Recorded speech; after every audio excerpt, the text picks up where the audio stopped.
I'm looking forward to meeting Eminem, actually. You want to meet Eminem? Yeah, I want to meet Eminem. I think he's cute. I don't even know if I want this award. I might just take Christina home tonight.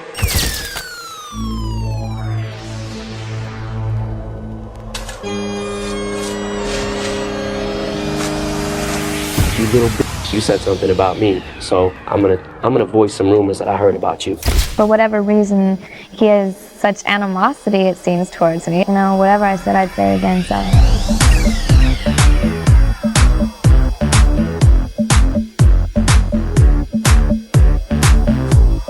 Eminem. Anyway.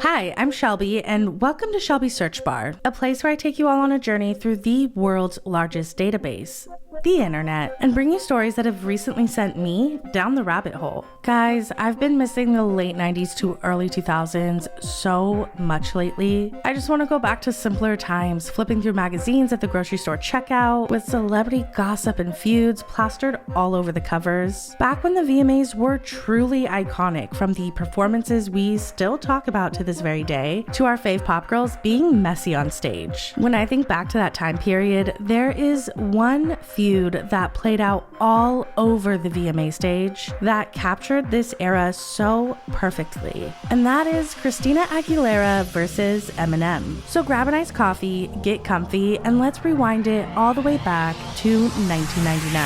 I just wanna go back to 1999.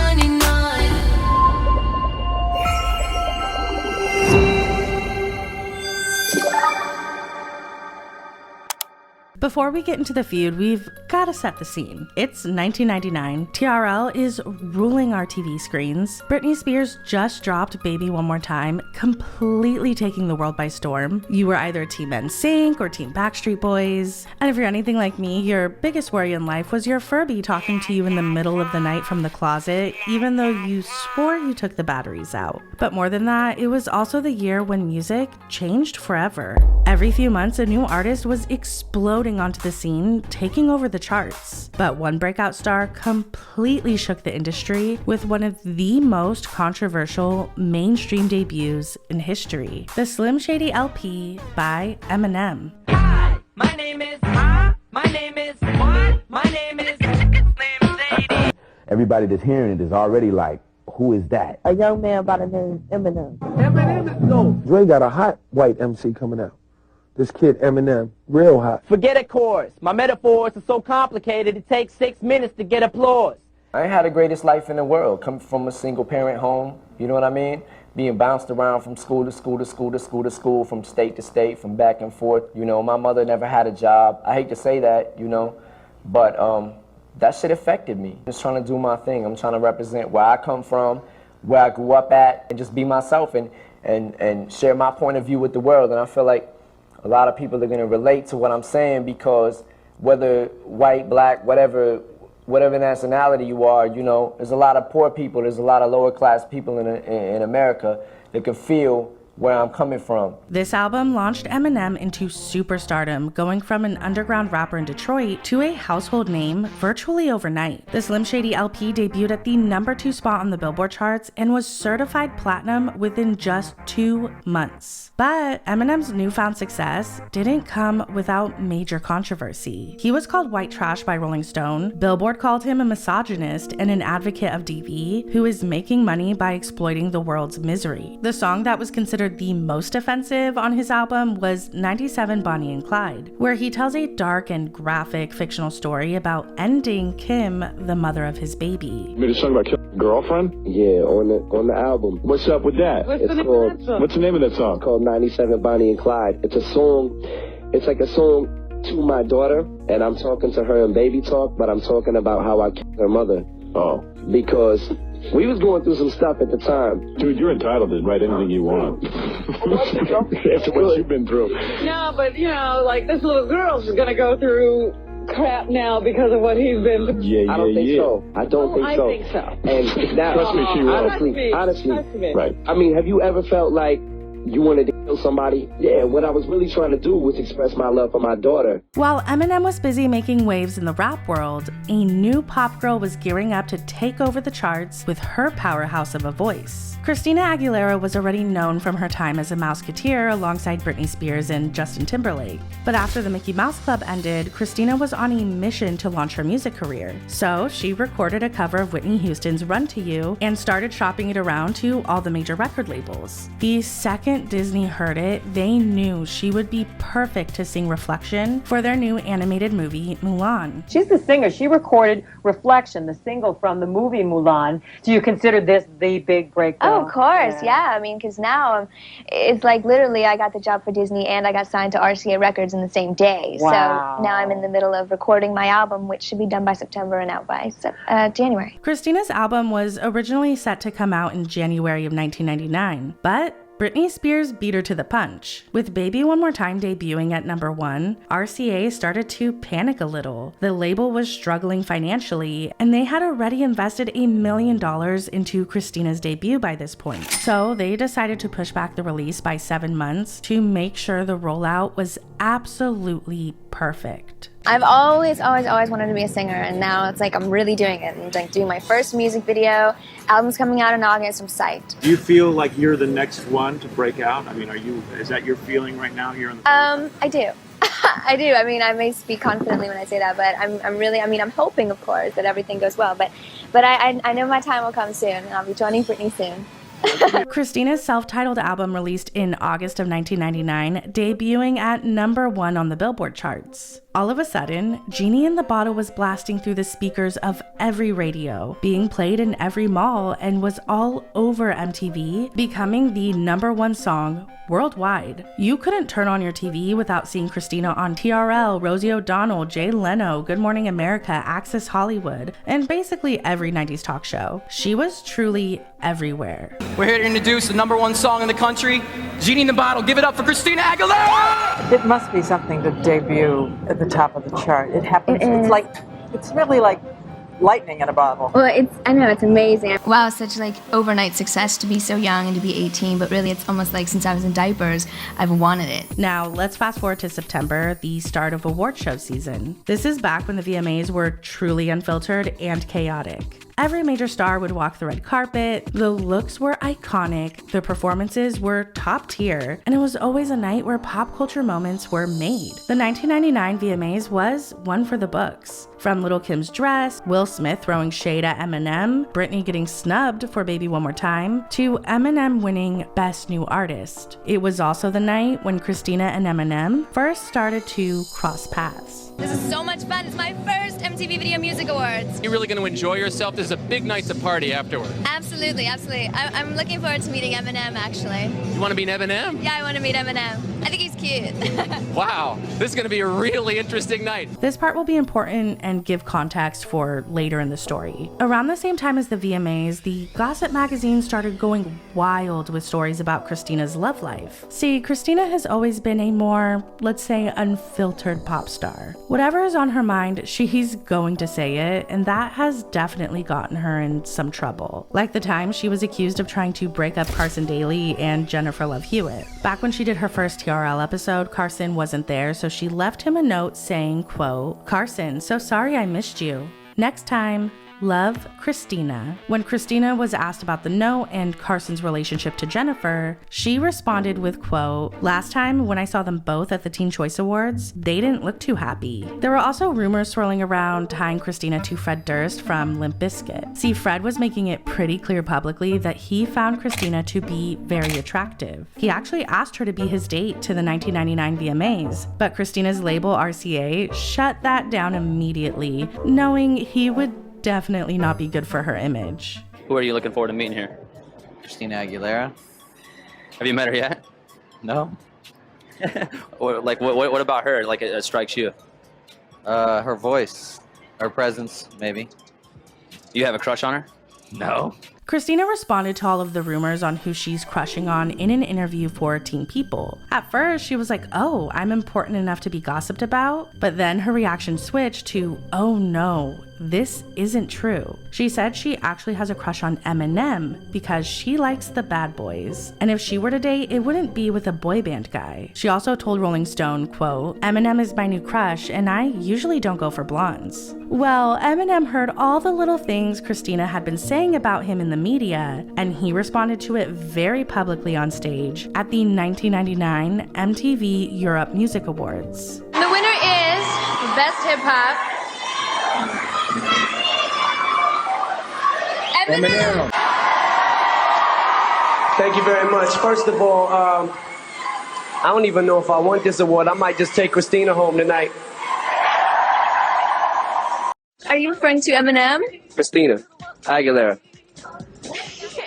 He's actually been a crush of mine for a while now. She's cute, and I've heard little things that she said about me or whatever. I guess I was his award. It was really, really cute. The back and forth public flirting did not last long. Just a few weeks after the EMAs, rumors started circulating behind the scenes that Eminem had secretly gotten married to Kim back in June. When Christina found out he was married, she blasted it to the entire world on her MTV special, What a Girl Wants. There's been some stupid rumors too, actually, that are not true as far as he and I go, whatever. He's a cool guy. I met him like once at the European MTV Video Music Awards, and he's married now. Eminem? Yeah, totally. The girl that he talks about on his record, actually. Yeah, it's pretty graphic, like taking this girl like out, like, you know what I mean? Like the mother of his child, and it's kind of like aggravating to listen to. You know what I mean? It's really, I don't know. Some of his albums kind of disturbing a little bit. Like abusive situations are not cool. I've kind of been around situations like that growing up, you know. And if anything, it's like girls out there, you've got to pull the plug on situations like that. I mean, don't let a guy disrespect you and get yourself in a situation where you're being treated less than what you deserve. I mean, less than the best. Eminem was keeping his marriage a secret for a few reasons. Being married didn't exactly fit the image he was selling in his music. Plus, his life was already under a microscope. His mom was suing him for $10 million. The tabloids were obsessed with his every move, and the last thing he wanted to do was drag his already tumultuous relationship with Kim into the spotlight, especially for the sake of their daughter. So when Christina outed Eminem's marriage, it completely set him off. She heard a rumor that I was married and then said, yeah, he's cute, but isn't he married though? And I was like, no, you didn't just say that, you little bitch. And then she said, yeah, and you know, doesn't he have a song about his baby's mother? And I always tell my friend, if you're against domestic, you know, I'm so against the and if you're in an abusive relationship, and I was like, why did she just pick my video? If she's picking it apart, I would rather have had her say nothing about me. She heard a rumor. She didn't know if I was married or not. She just heard a rumor and then put me on blast. But I figured, well, f it. Since she did that, you know what I'm saying? All right, okay, I'm married. Okay, whatever, that's cool. But, you know, you said something about me. So I'm gonna voice some rumors that I heard about you. The media started reporting that Eminem's upcoming sophomore album, the Marshall Mathers LP, had a song titled Christina on it, where she was going to be labeled as promiscuous. Now, the song title ended up being false, but in April of 2000, Eminem did drop his single, The Real Slim Shady, where he took shots at Britney Spears, NSYNC, the Backstreet Boys, Will Smith, Ricky Martin, and, of course, Christina Aguilera. Fat with big hits, wicked wit, and more withering insults than have ever before been packed into a single piece of product, Eminem's Marshall Mathers LP, executive produced by Dr. Dre, takes aim at some of the glossiest names in mainstream pop music and takes no prisoners. I was trying to listen to the lyrics. Christina got it worse. I feel bad. Sorry. You know, a lot of times I get grouped up with, you know, the whole TRL crowd. #1 video on Photo Request Live according to your votes. Here it is, Eminem. You know, the Backstreet and Britney Spears, and I have to separate myself from that crowd because I'm not pop. You know, I can't stand being grouped up in that category neither. Maybe that's one of the reasons that I say what I say in my lyrics and make them so left field. The Real Slim Shady music video was massive. It was the #1 most requested video on TRL for weeks and quickly became one of the most played videos on MTV for the entire year of 2000. While Eminem did diss like everyone who fell into the bubblegum pop genre, Christina definitely got it the worst. And the lyrics aimed at her were far more personal. Quote, Christina Aguilera better switch me chairs so I can sit next to Carson Daly and Fred Durst and hear them argue over who she gave head to first. Little bitch put me on blast on MTV. Yeah, he's cute, but I think he's married to Kim, he. I should download her audio on MP3 and show the whole world how you gave Eminem VD. Eminem took things a bit further in the music video when he turned Christina into a blow-up doll and got the actual Fred Durst to fight over her with a fake Carson Daly. Christina, who was just 19 years old at the time, was very upset after hearing the lies in the real Slim Shady and immediately responded to the New York Daily News with, quote, it's disgusting, it's offensive, and above all, it's not true. She told the Edmonton Journal, quote, maybe he wants to be taken more seriously as a rapper, but of course, he handled it immaturely, and he totally overreacted when he got mad at me. I was just making a remark about DV, which is something I feel strongly about. He feels strongly about dissing pop music. If anything, it's contradictory of himself because he can dish it out, but he can't take it. Well, what about poor little Christina Aguilera? I mean, it's oral sex reference. She said not only it's disgusting, but not true. Oh, it probably wasn't. For whatever reason, he has such animosity, it seems, towards me. I don't know why. But, whatever I said, I don't know what I said to really disturb him, but, whatever I said, I'd say it again, so. I'd say it again. The real Slim Shady was really just the beginning of Eminem coming for Christina. Over the next few months, he would keep taking jabs at her. In the summer of 2000, he dropped a collab with Redman called Off the Wall, and in that song, he didn't hold back.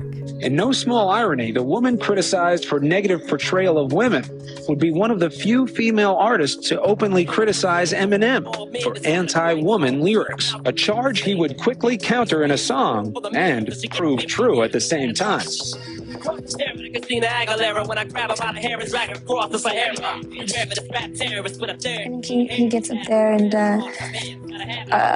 does a lot of what he thinks is going to be shocking, just for the shock value. Right after this, Eminem launched the Slim Shady Show, an animated web series that was kind of like his own twist on South Park. Basically, Slim Shady and his friends would go on adventures throughout Detroit. Well, one of the episodes was completely centered around Christina. In the show, she was Christina Aguilera, and it was pretty, let's just say I can only show you a small snippet here on YouTube. Alright, bad boys, here she is, Miss Christina Aguilera. Yo, Marshall, I'm telling you for the last time, you sweat these bitches like this, they're just gonna play you. Christina!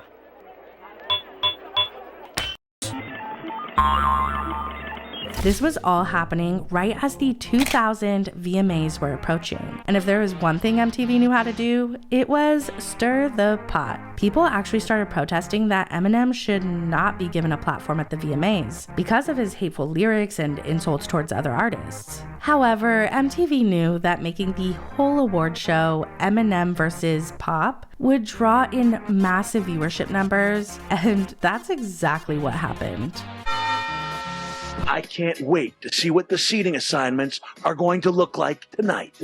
Slim Shady finally comes face to face with some of the minions he disses. Eminem will try to kick NSYNC's ass in the evening's two biggest smackdowns, Video of the Year and Viewer's Choice, where the white rapper takes on three of his biggest lyrical nemesises, Britney, NSYNC, and Christina Aguilera. You know what? There's nothing like the VMAs, the MTV Video Music Awards. The energy here is just crazy and anything goes. I don't even know what to expect for the performance. We're having a special surprise that you would never expect, and Really? You never expect it. But we'll keep that under my hat. I don't even know what is really going to go down. The 2000 VMAs were super chaotic and another one for the pop culture history books. From Britney's unforgettable performance of Satisfaction, Eminem storming into the VMAs with like hundreds of Slim Shady clones, to Christina shocking the world by getting Fred Durst to switch sides and perform on stage with her. In the end, the night belonged to Eminem as he won Moon Man after Moon Man. But when it came time for the night's biggest award, Video of the Year, MTV decided to play a little trick on Eminem, making it seem like Britney and Christina were about to present the award, only for them to instead introduce Whitney Houston as the presenter. Tonight has been an amazing night for the both of us. Yes, it has. Getting to perform on stage at Radio City, meeting Janet Jackson, Eminem. Anyway. You know, I thought it was about to go down, right? Christina and Britney just came out here. I thought they was presenting the award.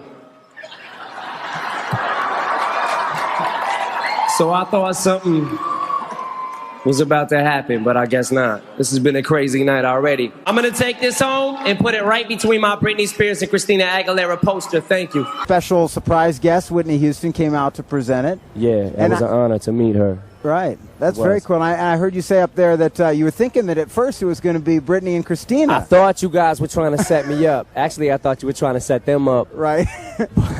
Right. But it didn't happen. It seems like people are getting along tonight, though. Christina brought Fred up on stage. You know, that seemed to be all good. Right. Good for them. Yeah, you know. Good for them. It seems like people are working out their differences. Would you? Right. I don't have any differences. Right. I just don't like them. After Christina's VMA performance, Fred Durst got a lot of heat from his fans for performing with a pop princess. So he then started taking shots at Christina, saying he only did it for the nookie. He called her diluted and washed out, that she didn't even show up for rehearsals. He said he did her a favor by performing with her, and all he got in return was a bunch of shit from his fans. I did it all for the nookie, man. I want that. And that's it. That's really nice, you know? He's saying, I did it all for the nookie, and then he's all like, I don't want to make music like her. Can't stand that kind of music. how shitty is that? I did it for the nookie. Whatever. You wish you got some nookie from it. Whatever. Yo, he got no nookie. No, that did not happen, okay? And the thing with Carson, too, you know, with Eminem's whole song, did not happen, okay? It just didn't. The year 2000 was both an amazing year for Christina, but also a really difficult one. Her career had fully taken off. She was winning awards left and right, from Female Artist of the Year to a Grammy for Best New Artist. But at the same time, she was dealing with non-stop media drama, being pitted against Britney, criticized for being too sexy. And to top it off, she had both Eminem and Fred Durst, these two older guys constantly making her the butt of a joke or painting her as a slut. Now let's fast forward to 2002, when both Christina and Eminem had major albums coming out. In May, Eminem dropped The Eminem Show, which became the best-selling album of 2002. As for Christina, she was ready to completely shatter her teen pop image as she stepped into the stripped era. Call you the all-American girl. Everything's going so good. You're such a success. Why change? I'm growing up, just like everybody does. I go back to Christina Aguilera because she's made a decision to appear as a complete as a role model. But Christina says she's no sellout.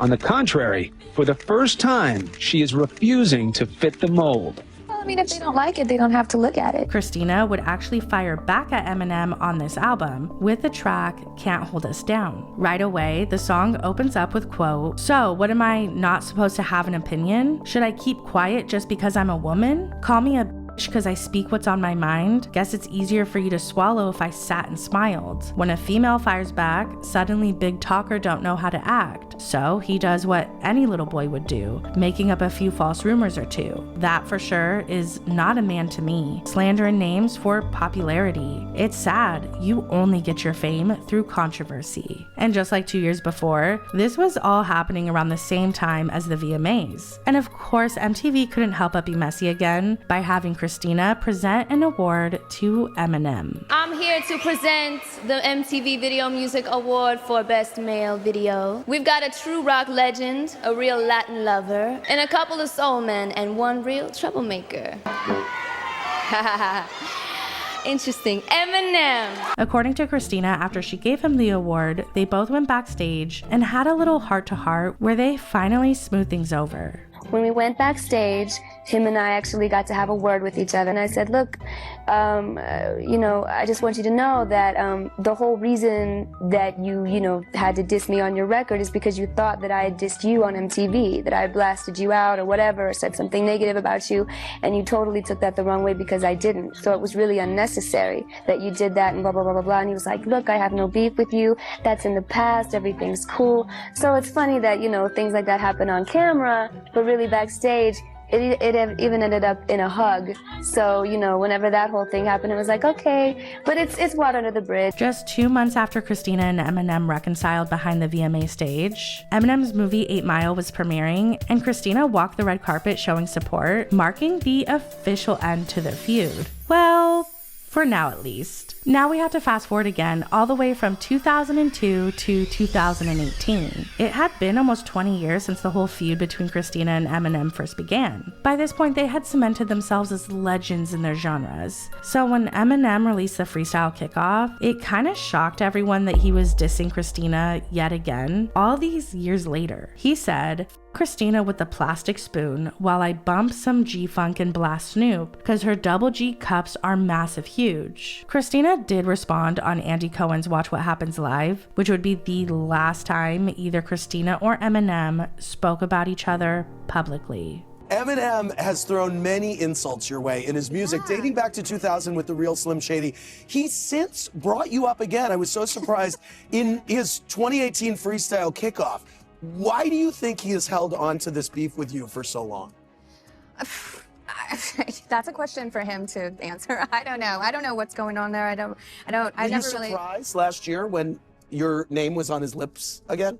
Yeah, I mean that's real thirsty. I don't know. I don't know what's going on. That's real in the past, and it was thirsty then. It's thirsty now, and it's not nice to go after anybody, especially a female, and in this business. And now what we're looking at and seeing, and things that are coming to the forefront, it's just get a new gig. Have something else to talk about. For me, Eminem versus Christina will always be one of the most messy and chaotic feuds that we got to watch play out all over TRL and the VMA stage. Nowadays, pop stars get so much media training that I don't think we will ever see this kind of drama unfold at award shows ever again. So let me know down below if there are any celebrity feuds or messy moments you want me to search up for a video.